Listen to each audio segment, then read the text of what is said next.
Welcome to the future of payroll and workforce management insights by HR.com, your go-to resource for insights into payroll and workforce management. From navigating compliance and technology trends to exploring the latest in global payroll solutions, we're here to keep you ahead of the curve.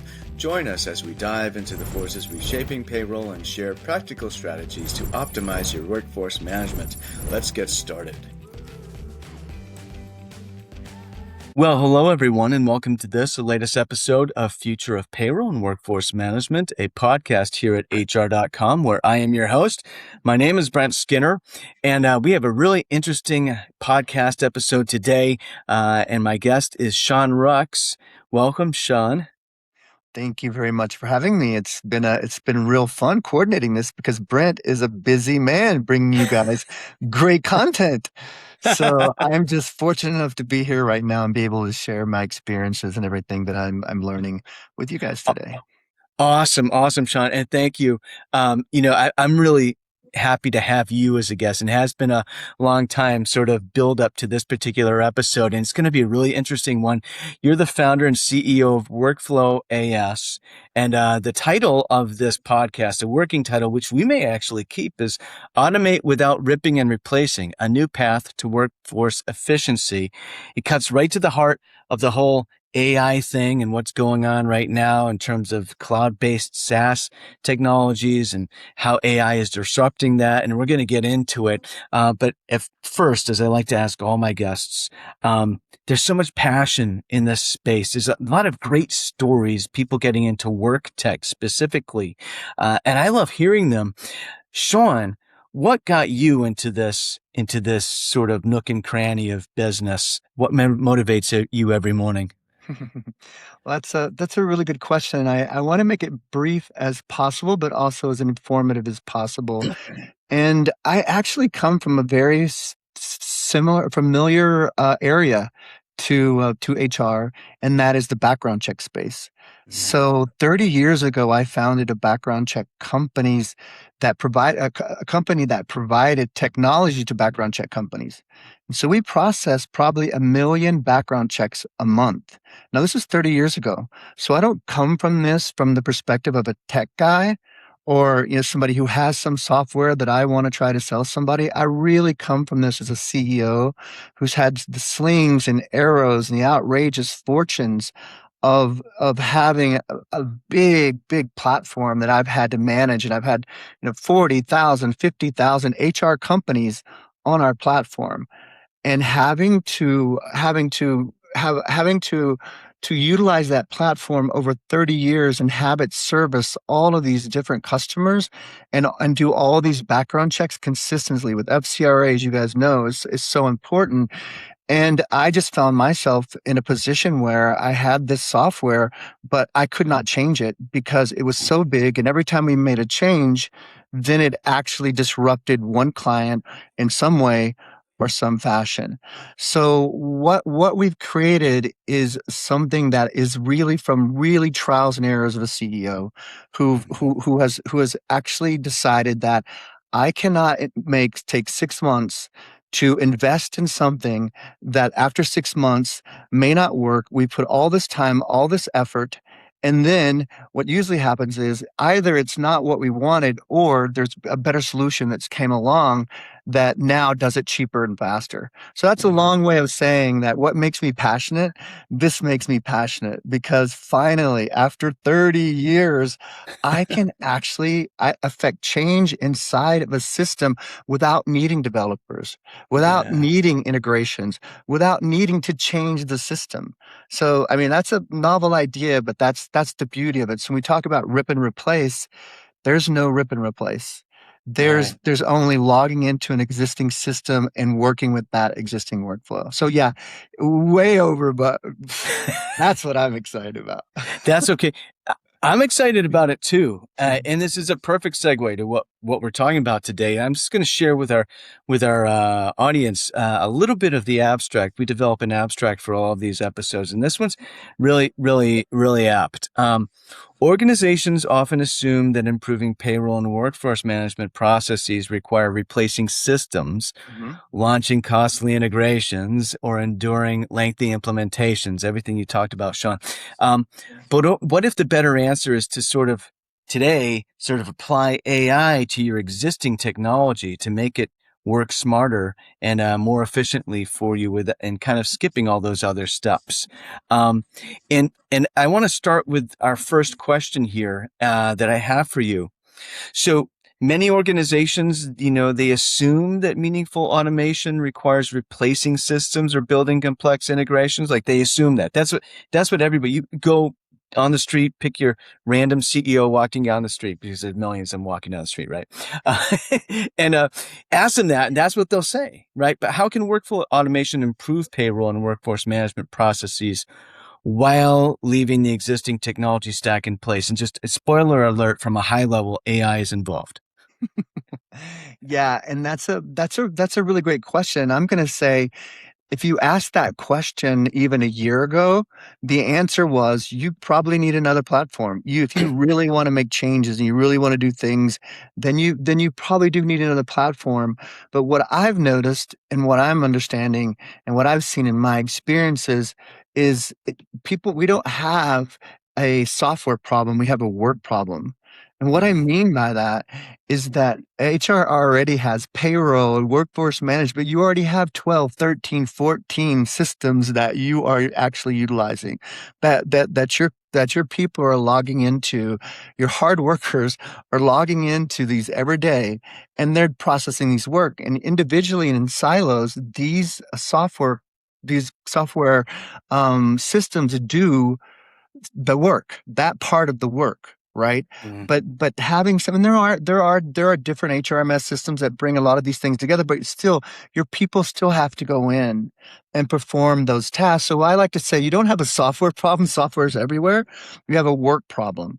And that work mm, problem is no matter how good the software is, you still have people logging into these individual siloed systems and processing. It's taking them thousands of hours of labor just to be able to perform, those functions inside of those different systems. yeah. So what again, I've learned this from experience as a CEO, not a tech guy, is yes, every time we have a software and it does a certain thing, that just means I have to put somebody on it, and that person then has to do that work. And then they're already doing work on another platform. So now they've got two platforms that they're working inside and working on. So that the idea of being able to keep your existing software and just have something come in as if it were a human and do that work of a human. That's exactly what we're doing. Yeah. It's almost like an incredibly exciting term, middleware.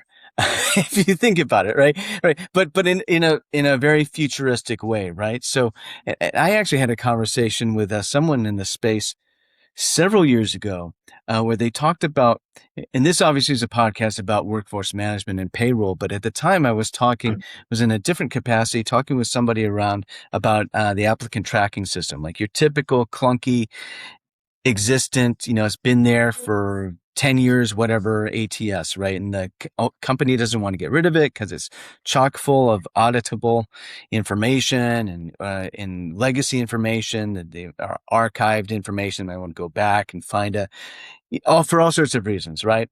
And so the idea was that the AI could extend the useful life of your existing ATS. And I said, hey, it's kind of like middleware AI is, right?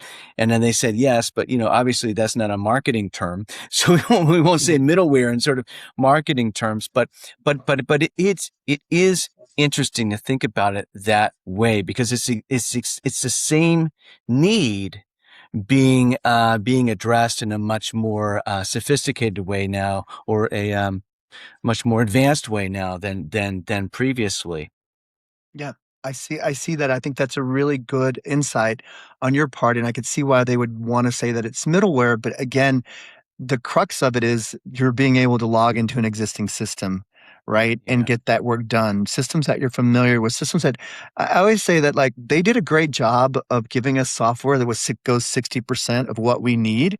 And that was so much, but there's still 40% that didn't do what we needed to do, right? That's what software services really its limitations is it gave 60% of amazing things for corporations and companies, but that 40% still required humans. And it still Yeah. required processes, and it still required manual processes or repetitive processes, right? So you really, I mean, call it middleware or what you want, but what it is just it's a way for companies to actually, with little or no investment, to be able to log into the system and actually have it. I don't like to say it's AI employees. I don't like, because I don't like to replace employees. I think that Yeah. that's not the right way to say it, and that's really not what we're seeing happening.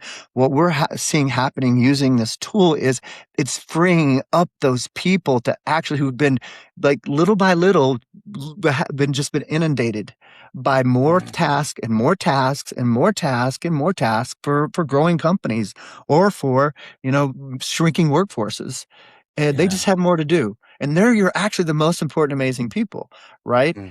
So it really frees them up, finally, unshackles them to be able to do those important things instead of actually having to look at a PDF, have to go to SharePoint, get a PDF, have to look at that PDF, right, of everybody in the payroll, the PDF, who's there, who's not, and then actually enter that into another system.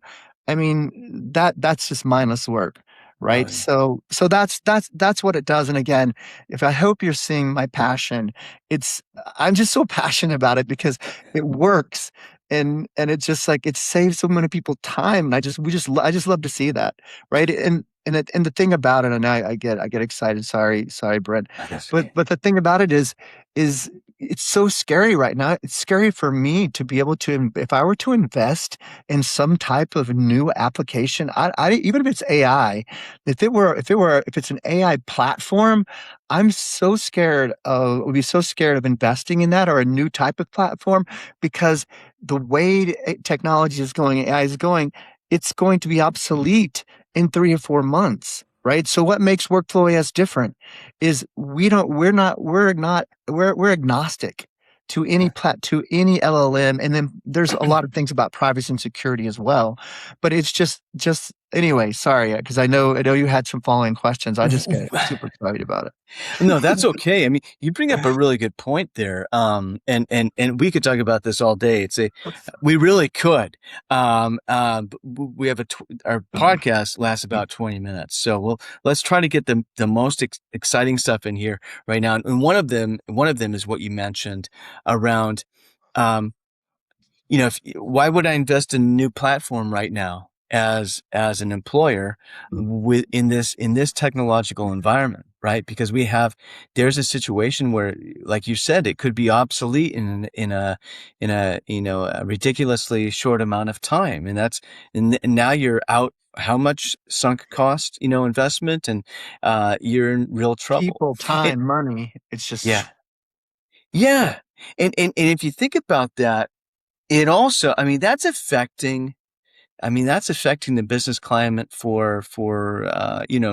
we won't name them, but we all know who they are. All the SaaS, software as a service, they're in trouble. enterprise business software, Yeah, look at vendors their out there. stock. Yeah, if you look at their stock, what's going on, what's happening, and you see that they're struggling for good reason, Hmm. because of the capabilities of what AI is able to do and capable to do, and without this huge enterprise cost, and and configuration and deployment, which everybody's gone through, right? That's a thing of the past. I want to ask you a question around, because I think we could have a conversation around, what are where should somebody start when they decide, hey, I'm going to go this route, and I'm going to sort of release the AI, release the hounds, right? Send that AI into my existing system, and where should I start? We can maybe touch on that lightly, but I think the bigger question is, where do you see sort of that business model going. The business case for purchasing, upgrading, or expanding an HCM platform. I mean, what does this mean? Is this sort of an existential It, crossroads for these it is. companies, and why? It is because right now we can create my company. I don't, my company can create an ATS ground up in about 30 days. That's ground up, but that could compete could be compete with a greenhouse or can compete with any one of those in 30 days. And Mm-hmm. I'm not the only one. There's thousands of us Mm-hmm. that can do it because we're using AI. We're using the frontier of AI in the most incredible ways possible, and it's only growing.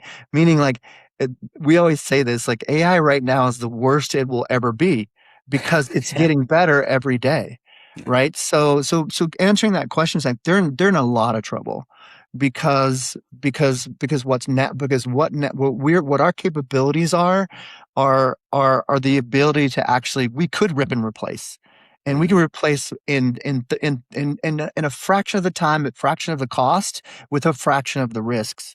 And I do recommend that. Now, let's just say I do recommend that for the future. But for right Mm-hmm. now, to be able to get immediate value on AI, you want a thing that goes into your systems. It doesn't change your systems. It doesn't change your processes. Because another thing, when you start doing rip and replace, or you start getting a new app, as everybody knows, you have to retrain your employees. You have to retrain a new process, and that's risky. That's time consuming, and that's expensive, right? So you have all of these different challenges. No matter what route you go, with what we have, literally, it logs into a system. The human shows it what to do, and then it Mm-hmm. starts doing it. And it no matter what that workflow is. So, but just getting back to that one question, that I think it's a really important high level question of why these software as a service companies are really need to be really worried is because, again, there's two reasons. One reason is you do have all of these AI first companies like us who can come in and recreate ATS specific to a company, right? That's one reason. But another reason why they need to be afraid is the frontier models take their business models and then they incorporate and do those business models. You don't believe me? Then have you ever heard of Cursor? Cursor was the one who created AI development, right? The AI Mm-hmm. agents to development. Well, Claude Code did that. They took their ideas and did that. They did the same thing with Figma, and they did the same thing with accounting, and they did the same thing. They have that to worry about, right? These software as a service Mm-hmm. companies. So Yeah. they're in a lot of it's, but that's good for the consumer, Yeah. right? They've made their money, and they put us through all the different trials again, the trials and tribulations, So they've made their money, and it's time for the people. It's time for us. It's the democratization of intelligence that we're really going to benefit on. And I get chill bumps because we're just on the cusp of it. Yeah. Yeah. You really hit the nail on the head there, right?